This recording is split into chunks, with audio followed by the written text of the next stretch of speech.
30만 년 동안 유라시아 대륙을 지배했던 인류가 있었습니다. 바로 네안데르탈인이죠. 이들은 영하 20도의 혹독한 빙하기를 견뎌내며 살아남았고 메머드와 털코폴소를 사냥하며 번성했습니다. 그런데 4만 2천 년 전 갑자기 역사 속으로 사라져버렸죠. 대체 무슨 일이 있었던 걸까요?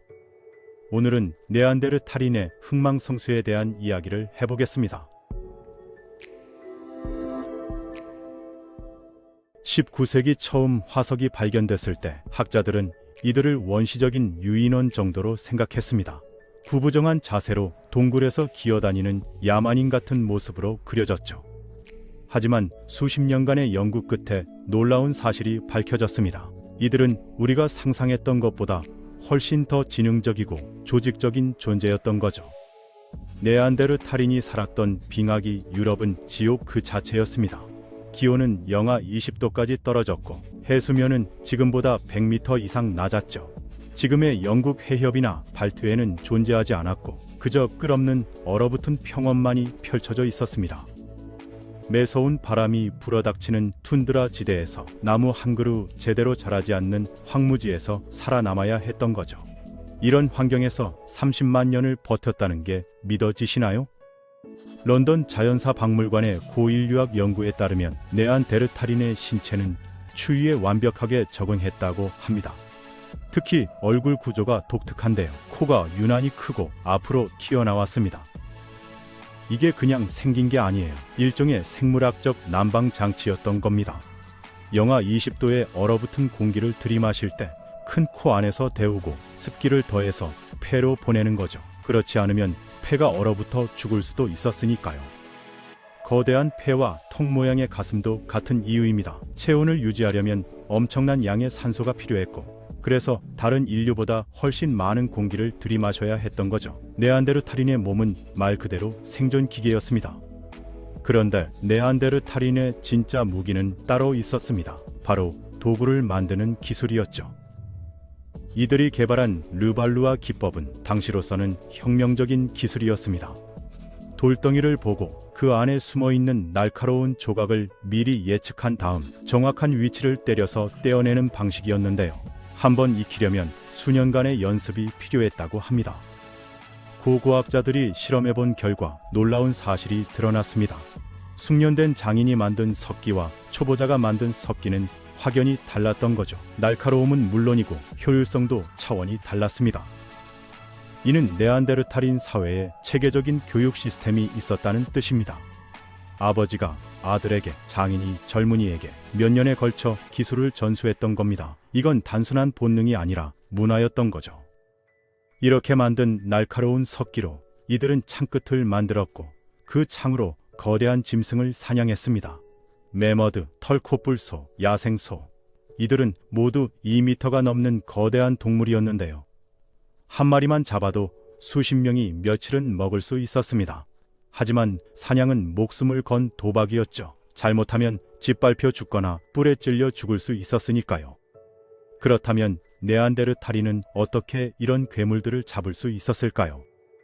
영국 해협의 저지섬에서 그 답이 발견됐습니다. 이곳은 네안데르탈인 연구의 보물창고인데요. 24만 년 전부터 4만 년 전까지의 흔적이 층층이 쌓여 있죠. 마치 타임캡슐처럼 말이에요. 영국 박물관 발굴팀이 이곳을 파헤치면서 놀라운 사실들이 드러났습니다. 선사시대 저지섬은 지금처럼 섬이 아니었습니다. 해수면이 낮아서 유럽 본토와 연결된 거대한 평원이었죠. 그리고 그 한가운데 150m 높이의 거대한 바위산이 우뚝 솟아 있었습니다. 사방이 훤히 보이는 이 바위산을 네안데르탈인은 그냥 지나치지 않았습니다. 상상해보세요. 한 명이 저 높은 바위산 꼭대기에 올라가 있습니다. 멀리 지평선 너머에서 먼지구름이 일어나는 게 보입니다. 메머드 무리가 이쪽으로 다가오고 있는 거죠. 그는 아래에 있는 동료들에게 신호를 보냅니다. 연기를 피우거나 큰 소리를 지르거나 미리 약속한 방법으로요. 신호를 받은 사냥꾼들은 재빨리 움직입니다. 메머드를 협곡적으로 몰기 시작하는 거죠. 과학자들이 섬 주변 해저를 조사했을 때 실제로 여러 개의 협곡과 계곡이 발견됐습니다. 그곳의 땅은 부드러웠을 거예요. 비가 오면 진흙탕이 되고 무거운 매머드가 빠지면 움직이기 힘든 그런 땅이었겠죠. 여기서부터가 진짜 사냥입니다. 네안데르탈인은 협곡에 갇힌 매머드에게 조심스럽게 다가갑니다. 2m, 1m, 50cm. 매머드의 숨소리가 들릴 정도로 가까이요. 그리고 온 힘을 다해 창을 찌릅니다. 갈비뼈 사이를 노려서 심장이나 폐를 향해서요. 이건 목숨을 건 도박이었습니다. 네안데르탈인 화석을 분석해보면 골절 흔적이 엄청나게 많이 발견됩니다. 갈비뼈가 부러지고 팔이 골절되고 머리에 충격을 받은 흔적들이요. 로데오 선수들의 부상 패턴과 비슷하다는 연구 결과도 있습니다. 거대한 짐승과 맨몸으로 싸우다 다친 거죠. 하지만 이게 네안데르탈인의 사냥 방식이었습니다. 위험하지만 확실한 방법이었던 거예요. 네안데르탈인은 이런 지형의 특성을 완벽하게 파악하고 있었고 그걸 전략적으로 활용했던 겁니다. 이건 단순한 운이나 우연이 아닙니다. 고도의 계획과 여러 명의 협력, 그리고 엄청난 용기가 필요한 작업이었거든요. 그런데 여기서 이상한 점이 하나 발견됐습니다. 저지섬 땅을 아무리 파도 부싯돌이 전혀 나오지 않는 거예요. 이 섬의 안반은 부싯돌을 만들 수 없는 종류였습니다. 그런데 발굴 현장에서는 부싯돌로 만든 도구가 수백 개나 쏟아져 나왔죠. 대체 이 도구들은 어디서 온 걸까요? 연구 결과 충격적인 사실이 드러났습니다. 네안데르탈인은 20km에서 30km 떨어진 곳에서 부싯돌을 가져왔던 겁니다. 그것도 한두 번이 아니라 정기적으로요. 이동하면서 도구를 계속 사용하고 날이 무뎌지면 다시 깎고 깨지면 버리고 새로 만들고 이 모든 과정이 계획적이었습니다. 저지섬에 올 때는 반드시 부싯돌을 챙겨와야 한다는 걸 알고 있었던 거죠. 이는 네안데르탈인이 자신들의 영역을 정확히 파악하고 있었다는 증거입니다. 어디에 좋은 돌이 나오는지, 어디로 가면 사냥감이 많은지, 어느 동굴이 바람을 잘 막아주는지, 어느 강에서 물고기가 잘 잡히는지 수만 년에 걸쳐 축적된 지식이 있었던 거죠. 이 지식은 말로 전해졌을 겁니다. 아버지가 아들에게, 어머니가 딸에게. 프랑스 북부 카우르 유적지는 네안데르탈인의 사냥 전략을 더욱 생생하게 보여줍니다. 12만 3천 년 전 이곳에서 대규모 사냥이 벌어졌는데요. 발굴 조사 결과 동물들은 강가의 부드러운 땅에서 죽었다고 밝혀졌습니다. 당시 강은 지금보다 10m 정도 더 가까웠죠. 네안데르탈인은 일부러 이런 곳으로 사냥감을 몰았던 겁니다. 진흙탕에서 대형 동물은 제대로 움직일 수 없었을 테니까요. 발굴 현장에서는 야생 소와 털코뿔소의 뼈가 산더미처럼 쌓여 있었습니다. 그런데 놀라운 건 이곳이 사냥터가 아니었다는 겁니다. 뼈의 상태를 분석해보니 동물들은 다른 곳에서 죽었고 이곳으로 옮겨온 거였어요. 여기는 도축장이었던 거죠. 네안데르탈인은 사냥터, 도축장, 베이스 캠프를 명확히 구분해서 사용했습니다. 현대의 공장처럼 작업 공간을 분리한 거예요. 더 흥미로운 건 도구의 특성입니다. 이곳에서 발견된 석기들은 매우 단순하게 만들어져 있었어요. 정교하게 다듬지 않았죠. 왜일까요? 시간이 없었기 때문입니다. 사냥 후 빨리 고기를 발라내고 가죽을 벗겨서 캠프로 가져가야 했어요. 시간이 지나면 다른 포식자들이 냄새를 맡고 몰려들 테니까요. 늑대, 하이에나, 곰, 경쟁자들은 많았습니다. 이 발견은 학계의 통념을 완전히 뒤집었습니다. 과거에는 네안데르탈인이 추운 스텝 지대에만 살 수 있다고 생각했거든요. 털코뿔소나 술록 같은 한대 동물만 사냥해야 할 거라고 봤죠. 하지만 카우르 유적지는 온화한 간빙기 환경이었습니다. 숲이 우거지고 기온이 올라갔을 때의 환경이었던 거예요. 즉, 네안데르탈인은 기후 변화에 놀라울 정도로 유연하게 적응했던 겁니다. 네안데르탈인은 유목민이었지만 무작정 떠돌아다니지는 않았습니다. 특정 지역 내에서 체계적으로 순환 이동을 했죠. 봄에는 동물들이 모이는 강가로, 여름에는 열매가 풍성한 숲으로, 가을에는 다시 사냥하기 좋은 평원으로, 겨울에는 바람을 막아주는 동굴로. 마치 달력처럼 정해진 루트가 있었던 겁니다. 그리고 놀랍게도 이 루트는 수만 년 동안 거의 변하지 않았습니다. 그런데 여기서 한 가지 의문이 생깁니다. 네안데르탈인은 대체 얼마나 많았을까요? 고고학자들의 추정에 따르면 유럽 전체에 겨우 수만 명 정도였다고 합니다. 한 집단은 20명에서 30명 정도였고요. 지금의 한반도 크기 땅에 작은 마을 하나 정도만 있었던 셈이죠. 이렇게 적은 숫자로 어떻게 30만 년이나 살아남을 수 있었을까요? 운이 좋아서였을까요? 아니면 다른 비밀이 있었을까요? 프랑스 남부 몽드랑 동굴에서 그 답의 실마리가 발견됐습니다. 발굴 연구에 따르면 이 동굴은 12만 년 전부터 4만 2천 년 전까지 네안데르탈인이 사용했다고 합니다. 무려 8만 년이에요. 세계에서 유일하게 이렇게 긴 시간의 흔적이 남은 곳이죠. 그런데 흥미로운 건 이들이 계속 여기 산 게 아니라는 겁니다. 며칠씩만 머물다 떠났어요. 그런데 수십 년 후 다시 돌아왔습니다. 마치 약속이라도 한 것처럼요. 학계에서는 네안데르탈인이 정기적으로 만나는 장소가 있었다고 분석하고 있습니다. 1년에 한두 번씩 여러 집단이 한 곳에 모였던 거죠. 수백 킬로미터 떨어진 곳에서도 왔을 겁니다. 대체 왜 그렇게까지 고생하며 모였을까요? 답은 생존에 있었습니다. 스페인 시드론 동굴에서 발견된 DNA 증거가 충격적인 사실을 보여줬는데요. 네안데르탈인은 다른 집단과 배우자를 교환하는 관습이 있었습니다. 20명짜리 작은 집단끼리만 결혼하면 어떻게 될까요? 근친혼이 반복되면서 유전병이 생기고 아이들이 약해지고 결국 집단 전체가 사라지게 됩니다. 이들은 그걸 알고 있었던 거예요. 직관적으로든 경험적으로든. 그래서 정기적으로 만나 젊은 남녀를 교환했습니다. 시드론 동굴의 DNA 분석 결과 한 집단의 여성들은 모두 외부 출신이었고 남성들은 혈연 관계였다고 밝혀졌죠. 여성이 다른 집단으로 시집가는 시스템이었던 겁니다. 이건 아주 정교한 사회 구조예요. 하지만 이게 쉬운 일은 아니었을 겁니다. 서로 다른 집단이 만났을 때 긴장감도 있었겠죠.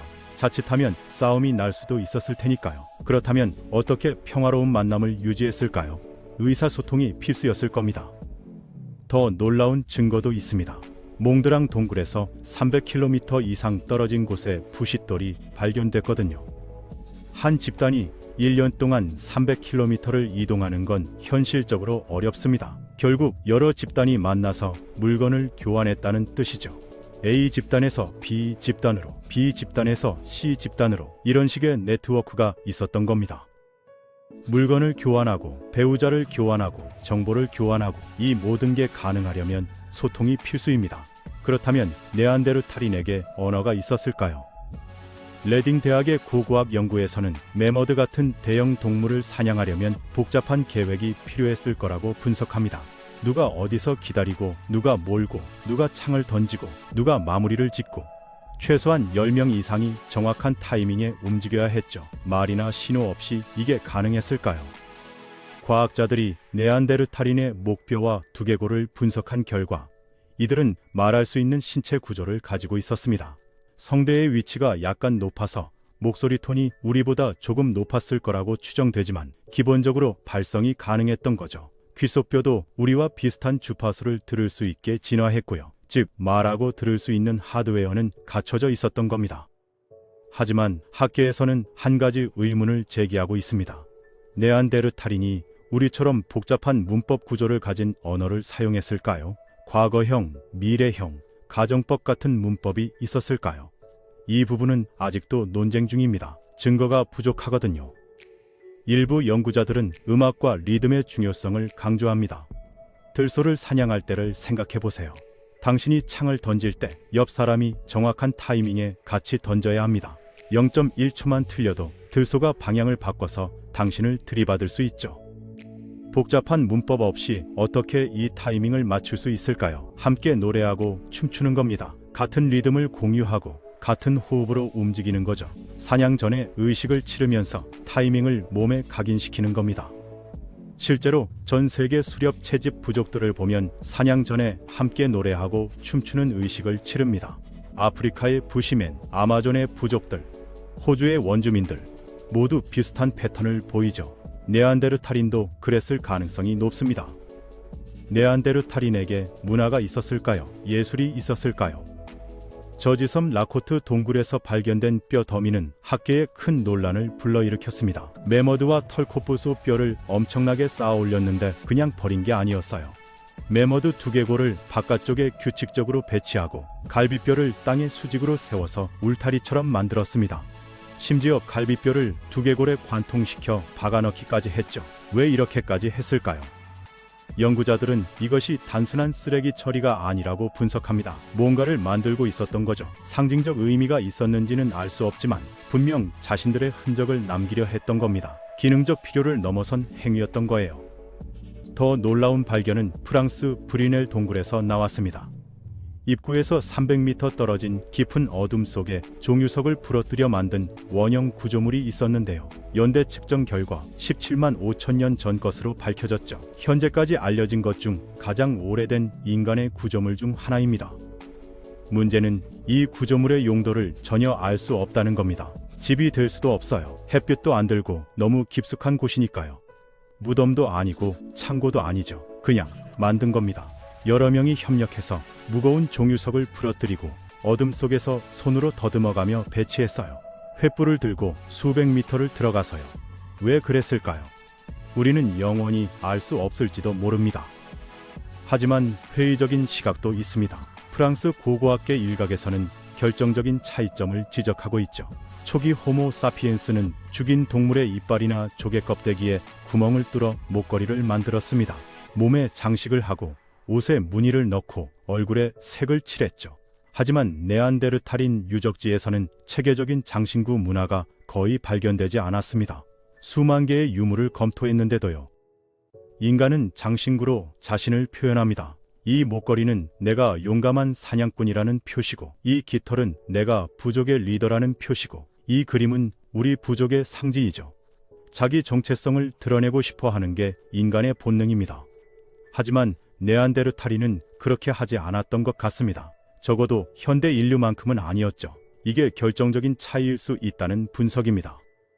2014년 지브롤터 고람 동굴에서 교차하는 선 형태의 그림이 발견됐을 때 언론은 난리가 났습니다. 역사상 최초의 추상 예술이라고 했죠. 하지만 전문가들은 신중한 반응을 보였습니다. 우연히 생긴 자국일 수도 있고 도구를 가는 과정에서 생긴 흔적일 수도 있으니까요. 의도적으로 그린 게 맞다 하더라도 그게 무슨 의미인지는 알 수 없습니다. 결국 우리는 확실히 알 수 없습니다. 네안데르탈인에게 예술이 있었는지, 상징적 사고가 있었는지 증거가 너무 부족하거든요. 어쩌면 있었는데 우리가 알아보지 못하는 걸 수도 있고 정말 없었을 수도 있습니다. 하지만 한 가지는 확실합니다. 이들이 30만 년 동안 살아남았다는 거죠. 빙하기의 극한 추위도, 간빙기의 급격한 온난화도 견뎌냈습니다. 화산 폭발도, 가뭄도, 홍수도 이겨냈죠. 그런데 4만 2천 년 전 갑자기 흔적이 사라지기 시작했습니다. 대체 무슨 일이 있었던 걸까요? 5만 년 전 아프리카에서 출발한 호모 사피엔스가 서유럽에 도착했습니다. 몽드랑 동굴 연구에 따르면 호모 사피엔스는 2번에 걸쳐 유럽 진입을 시도했는데요. 첫 번째는 실패했습니다. 10년 정도 흔적이 보이다가 사라졌죠. 너무 추웠을 수도 있고 사냥이 잘 안 됐을 수도 있고 네안데르탈인과의 경쟁에서 밀렸을 수도 있습니다. 이유는 모르겠지만 어쨌든 사라졌어요. 그 사이 네안데르탈인이 다시 돌아왔고요. 하지만 4만 2천 년 전 호모 사피엔스가 재진입하면서 모든 게 바뀌었습니다. 이번에는 사라지지 않았거든요. 오히려 빠르게 퍼져나갔죠. 그리고 이상한 일이 벌어지기 시작했습니다. 네안데르탈인의 유적지가 하나둘씩 텅 비기 시작한 거예요. 옥스퍼드 대학의 탄소 연대 측정 연구에 따르면 멸종 과정은 생각보다 복잡했다고 합니다. 처음 예상과는 달랐던 거죠. 호모 사피엔스가 들어오자마자 네안데르탈인이 싹 쓸려 나간 게 아니었어요. 유럽 각지에서 모자이크처럼 복잡한 양상이 나타났습니다. 어떤 곳에서는 네안데르탈인이 먼저 사라졌고, 어떤 곳에서는 한동안 공존했고, 어떤 곳에서는 네안데르탈인이 더 오래 버텼죠. 더 놀라운 사실도 밝혀졌습니다. DNA 분석 결과 두 종이 만났을 뿐 아니라 서로 교배했다는 겁니다. 화석 증거를 보면 두 종이 같은 동굴을 번갈아 사용한 흔적도 있어요. 직접적인 전쟁이나 학살의 증거는 없습니다. 오히려 평화롭게 공존했던 것 같아요. 적어도 처음에는요. 연구에 따르면 2000년에서 4000년에 걸쳐 네안데르탈인은 천천히 사라져갔다고 합니다. 한 세대가 30년이라고 치면 70세대에서 130세대 동안 점진적으로 줄어든 거죠. 갑작스러운 멸종이 아니었습니다. 호모 사피엔스와 교배하면서 네안데르탈인 집단은 점점 줄어들었고 결국 완전히 사라졌습니다. 학계에서는 네안데르탈인이 어떤 면에서는 자신들의 성공에 갇혔다는 분석을 내놓고 있습니다. 30만 년 동안 극심한 기후 변화를 견뎌내며 살아남았지만 도구나 생활 방식의 변화 속도는 매우 느렸거든요. 10만 년 전 도구나 1만 년 전 도구나 거의 비슷했습니다. 도구 자체는 정교했지만 혁신은 거의 없었던 거죠. 그렇다면 호모 사피엔스는 뭐가 달랐을까요? 호모 사피엔스의 손에는 뭔가 다른 게 들려 있었습니다. 뼈로 만든 바늘이었죠. 이 작은 도구 하나가 운명을 갈랐을지도 모릅니다. 네안데르탈인도 옷을 입었지만 그저 가죽을 두르는 수준이었어요. 하지만 호모 사피엔스는 바늘로 가죽을 꿰매서 몸에 딱 맞는 옷을 만들었습니다. 틈새가 없으니 바람이 안 들어오죠.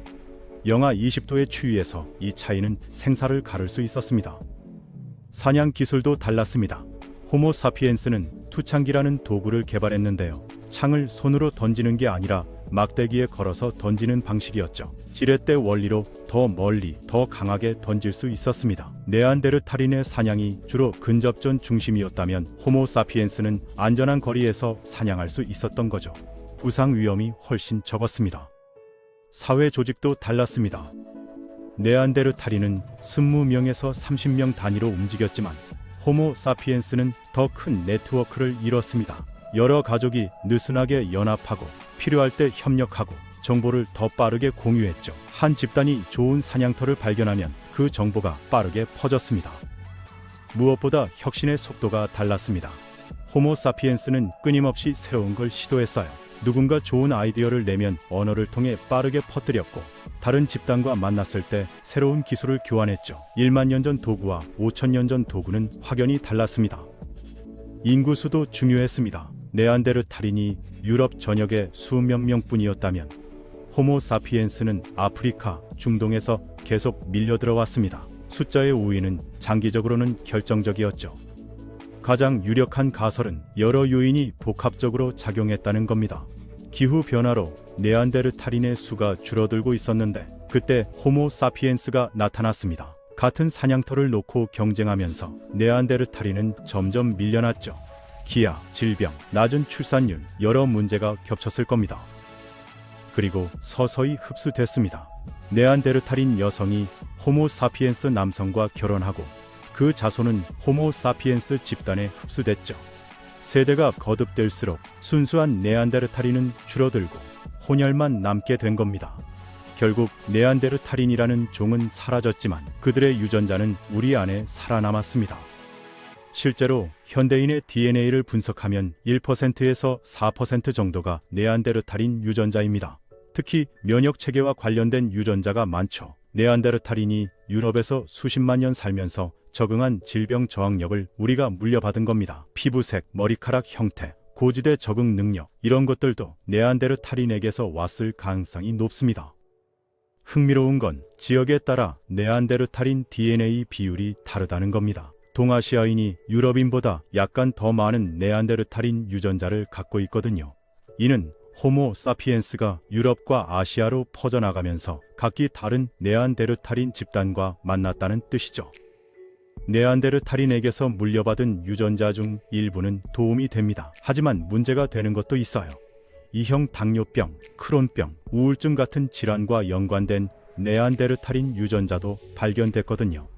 빙하기에는 유용했던 유전자가 현대에는 독이 될 수 있는 거죠.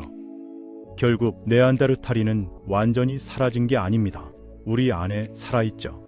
당신이 아침에 일어나 거울을 볼 때 당신의 얼굴 어딘가에는 4만 년 전 사라진 인류의 흔적이 남아있을지도 모릅니다. 당신의 면역 체계가 감기를 이겨낼 때 어쩌면 네안데르탈인 유전자가 도와주고 있을지도 모르죠. 4만 2천 년 전 어느 동굴에서 마지막 네안데르탈인이 죽었을 때 그는 무엇을 생각했을까요? 자신이 30만 년 역사의 마지막이라는 걸 알았을까요? 동굴 밖에서 들려오는 낯선 언어의 노랫소리를 들으며 자신과 닮았지만 다른 인류가 이 땅의 새 주인이 됐다는 걸 깨달았을까요? 우리는 영원히 알 수 없을 겁니다. 하지만 네안데르탈인의 이야기는 하나의 가능성을 보여줍니다. 30만 년이라는 긴 세월 동안 살아남았어도 변화의 속도를 따라가지 못하면 결국 역사 속으로 사라질 수 있다는 것을요. 이건 비단 네안데르탈인만의 이야기가 아닐지도 모릅니다. 앞으로 더 많은 화석이 발견되고 더 정교한 DNA 분석이 이뤄지면 새로운 사실이 밝혀질 겁니다. 어쩌면 우리가 생각했던 것과 완전히 다른 이야기가 펼쳐질지도 모르죠. 그때까지 네안데르탈인의 비밀은 우리 곁에 미스터리로 남아있을 겁니다.